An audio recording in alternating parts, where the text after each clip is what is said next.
Next topic हम discuss करेंगे capital structure. Basically किसी भी फर्म को, कंपनी को चलाने के लिए उसका स्ट्रक्चर बहुत इंपॉर्टेंट होता है, ठीक है, बहुत मायने रखता है। तो कैपिटल स्ट्रक्चर में बेसिकली हम 4 तरह की अप्रोच यूज़ करते हैं, जिसमें से 3 ही आपकी ज़्यादा पॉपुलर है। एन आई का मतलब है नेट इनकम अप्रोच, दूसरा है नेट ऑपरेटिंग इनकम अप्रोच, ठीक है। इसके बाद तीसरी है हमारी एमएम अप्रोच, ठीक है। तो अब ये ज़रा हम इसमें डिस्कस कर लेते हैं क्वेश्चन के थ्रू। आपको क्वेश्चन के थ्रू ही समझा देता हूँ फटाफट से इसको मैं। क्वेश्चन मान लीजिए हमने क्या ले लिया। क्वेश्चन में सबसे पहले गिवन है EBIT, earning before interest and tax, question में 3 lakh. Cost of equity given है 10%, 8% डेट आपने यूज़ किए हुए हैं क्वेश्चन में, जो कि 5 लाख रुपए के हैं। इसका मतलब हुआ 5 लाख रुपए अगर आप किसी से उधार लेते हैं तो उसका 8% आपको हर साल इंटरेस्ट पे करना पड़ेगा, जो कि हो गया 40,000 के करीब, ठीक है। क्वेश्चन में आपको जो फाइंड करना है वो है पहले नंबर पे वैल्यू ऑफ फर्म, जिसको मैं यहाँ V से डिनोट करूँगा, जो इक्विटी प्लस डेट दोनों को मिला के बनती है। दूसरा इसके बाद हम सेकंड करेंगे overall cost of capital,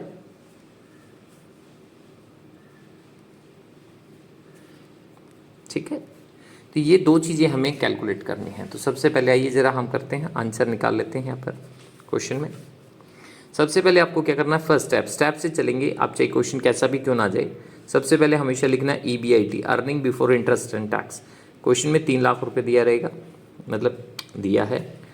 less करेंगे इसमें हम interest on debt. Interest on debt कितना है क्वेश्चन में, देखिए मैंने अभी बताया था आपको 5 लाख रुपए अगर आपने लिए हैं तो उसका 8% हो गया 40,000, लेस कर देंगे।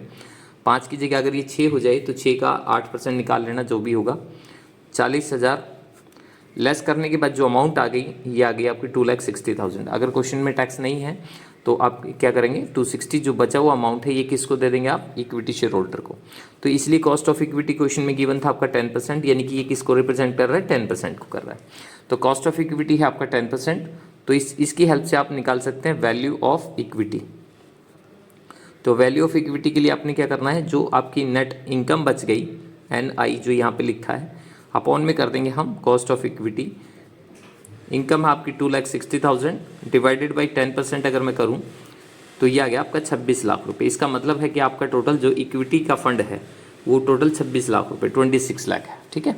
तो अब आपकी वैल्यू ऑफ फर्म, जो V से डिनोट करते हैं, वैल्यू ऑफ फर्म कितनी आ गई, देखिए हमारे पास E प्लस में D दोनों को जोड़ देते हैं। E का मतलब इक्विटी 26 लाख अभी आपने कैलकुलेट किया, प्लस D का मतलब है डेट्स, ठीक है। डेट्स हो गया आपका 5 लाख, सभी को मिला के टोटल हो गया 31 लाख, ठीक है। अब इसके बाद नेक्स्ट स्टेप क्या है हमारा, ओवरऑल, क्योंकि पहला तो आपका निकल ही चुका है, value of firm 31 lakh rupees ये आ गया आपकी, है ना, पहला पार्ट। सेकंड पार्ट आप निकाल लो यहाँ पर, ये पहला हो गया। ओवरऑल कॉस्ट ऑफ कैपिटल, ठीक है। इसको डिनोट करेंगे KO, कॉस्ट ऑफ ओवरऑल को कॉस्ट ऑफ ओवरऑल KO से करेंगे, उसको V से किया था हमने। इसका फॉर्मूला क्या हमारा, जो टोटल आपका EBIT था उसको अपॉन करना अपने V से, तो इनटू में 100 कर देना परसेंटेज के लिए। 3 लाख रुपए यहाँ लिखा, टोटल EBIT आपका क्वेश्चन में, वैल्यू ऑफ फर्म 31 लाख है, इनटू में करोगे 100 तो आपका ये परसेंटेज जो अमाउंट आ गया आपका, ये अमाउंट आ गया आपके पास 9.67%। अब इन क्वेश्चनों की खास बात क्या होती है, ऐसे जब क्वेश्चन आ जाता है तो ध्यान से सुन लीजिए, क्योंकि मैं अगर करूँगा तो वीडियो काफ़ी लेंथी हो जाएगी। देखिए क्वेश्चन में ये रहेगा सेम, जब इस तरह के क्वेश्चन आते हैं तो आपसे क्या पूछा जा सकता है, जब इस तरह के NI अप्रोच आती तो ये आपसे पूछा जाएगा, ये सेम रहेगा, ये सेम रहेगा। वैल्यू ऑफ फर्म जो है वो चेंज होती जाएगी। वो क्यों चेंज होती जाएगी, क्योंकि क्वेश्चन में आपसे ज़्यादा से ज़्यादा ये पूछा जा सकता है कि जो ये डेट है 5 लाख की जगह अगर 6 लाख हो जाए तो क्या आंसर होगा, 2.5 लाख है तो क्या आंसर होगा, 3 लाख है तो क्या आंसर होगा। परसेंटेज ये सेम रहेगी। तो आपकी अमाउंट चेंज होने से क्या इंपैक्ट पड़ेगा, जो ईबीआईटी मैंने यहाँ लिखा है इसमें से लेस करेंगे जब आप इंटरेस्ट, तो ऑटोमेटिक ये चेंज हो जाएगा। नेचुरल सी बात है, 5 लाख का इंटरेस्ट दे रहे हैं, फिर 6 का दोगे तो कुछ और आएगा, 2.5 का दे रहे हो तो कुछ और आएगा। तो जब कॉस्ट ऑफ आपकी इक्विटी निकालेंगे आप, कॉस्ट ऑफ इक्विटी तो मान लीजिए 10% है, कॉमन रहेगी। तो जब वैल्यू ऑफ इक्विटी आप निकालते हैं तो वो चेंज हो जाएगी, जिसकी वजह से वैल्यू ऑफ फर्म चेंज हो जाएगी, और वैल्यू ऑफ फर्म चेंज हो जाएगी तो overall cost of capital change हो जाएगी। तो इस क्वेश्चन की खास बात क्या होती है, एनआई अप्रोच की खास बात होती है कि इसके अंदर क्या होता है, वैल्यू ऑफ फर्म और आपका ओवरऑल कॉस्ट ऑफ कैपिटल ये दोनों चेंज हो जाएंगे। ठीक है, ये चीज़ आपने ध्यान रखनी है। तो ये तो बात होगी हमारी एनआई अप्रोच की। अब इसके बाद दूसरा और हम करते हैं एनओआई अप्रोच। ठीक है, स्टार्ट करते हैं उसको भी। हो सकता है वीडियो क्वालिटी उतनी अच्छी ना आ पा रही हो, ठीक है, तो थोड़ा सा प्लीज़ इस चीज़ को इग्नोर करें। एनओआई अप्रोच के अंदर बेसिकली हम क्या करेंगे, देखिए इसका मैं क्वेश्चन से समझा देता हूँ। मान लीजिए क्वेश्चन नंबर 2 बना लेते हैं। ईबीआईटी क्वेश्चन में दिया है पिछले क्वेश्चन की तरह, यहाँ 2 लाख है, वहाँ 3 लाख लिया था हमने। इसके बाद जो है कॉस्ट ऑफ ओवरऑल दिया रहेगा, ये इसकी पहचान होती है 10%। उसके बाद 8% डेट दिए हैं क्वेश्चन में, 8, 9, 10 कुछ भी हो सकता है, जो वो आप देख लेना। 3 लाख रुपए के हैं इसमें, पिछले में 5 लाख रुपए के माने थे हमने। ठीक है, इसके बाद है कॉस्ट ऑफ इक्विटी निकालना है, क्योंकि पिछले में हमने क्या निकाला था, कॉस्ट ऑफ ओवरऑल, तो यहाँ पे दिया हुआ है, ये इसकी खास बात है। ठीक है, कॉस्ट ऑफ इक्विटी निकाल लोगे तो वैल्यू ऑफ फर्म बड़ा आसानी से निकल जाएगा, तो इसलिए वैल्यू ऑफ फर्म निकालना है और कॉस्ट ऑफ इक्विटी निकालना है। तो पिछली बार में हमने वैल्यू ऑफ इक्विटी निकालना था, ओवरऑल कॉस्ट ऑफ कैपिटल निकालना था, और दूसरा वैल्यू ऑफ फर्म निकालना था। तो वैल्यू ऑफ फर्म तो आ ही जाएगी जब कॉस्ट ऑफ इक्विटी आ जाएगी। तो इस क्वेश्चन को कैसे करना है वो देख लो। अब ईबीआईटी सबसे पहले हमने लिखा, ईबीआईटी कितना है अपना 2 लाख। अब ओवरऑल आपको पता ही है कॉस्ट ऑफ ओवरऑल कितनी है आपकी 10%, तो सीधा ही वैल्यू ऑफ फर्म निकाल लो।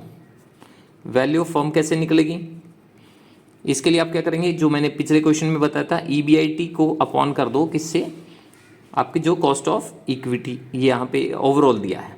ठीक है, क्योंकि ओवरऑल जब निकाला था तो वैल्यू ऑफ फर्म नीचे लिखी थी मैंने, ध्यान देना जरा पिछले क्वेश्चन को दोबारा से देख लेना एक बार। ठीक है, तो हमारे पास वैल्यू ऑफ फर्म क्वेश्चन में नहीं पता हमें, ठीक है, बट हमें ये ईबीआईटी पता क्वेश्चन में 2 लाख है, और कॉस्ट ऑफ ओवरऑल है 10%, तो 10% है तो ऊपर 10 है, तो इसका मतलब 100 ऊपर चला जाएगा, ये होगी वैल्यू ऑफ फर्म आ गई आपकी 20 लाख रुपए।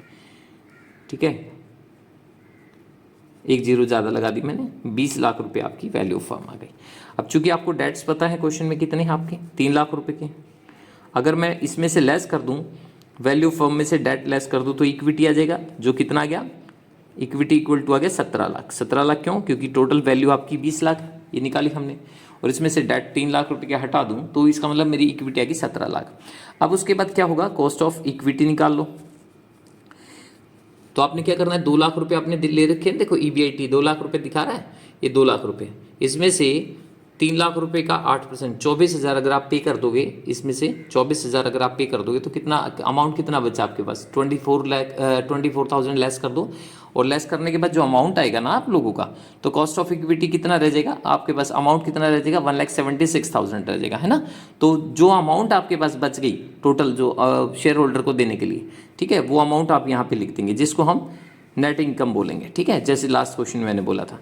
अपॉन में क्या करेंगे आप लोग, टोटल इक्विटी ई जो अभी निकाला हमने, तो आप क्या करेंगे, 1,76,000 कहाँ से आया, समझ आ गया ना, 2 लाख में से आपने डेट्स की अमाउंट पे कर दी, तो 1,76,000 डिवाइडेड बाई आपने क्या करना है 17 लाख, इंटू में कर दो 100, ये आपकी अमाउंट आ गई, परसेंटेज आ गई 10.35%।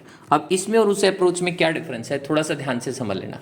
देखो उस अप्रोच में मैंने क्या बताया था, पेज चेंज करके दिखा देता हूँ, उसमें आपका वैल्यू ऑफ फर्म और overall cost of capital bar bar change हो रहा था। यहाँ पे ओवरऑल चेंज नहीं होगा, आपकी चेंज हो सकती है, तो क्या चेंज हो सकती है, यहाँ पे कॉस्ट ऑफ इक्विटी चेंज हो सकती है। ठीक है, लेकिन आपका जो वैल्यू ऑफ फर्म है वो 20 लाख ही आएगा। क्यों, क्योंकि हमने ईबीआईटी और ओवरऑल को जब मल्टीप्लाई करेंगे हम, तो ये तो 20 लाख ही आएगा।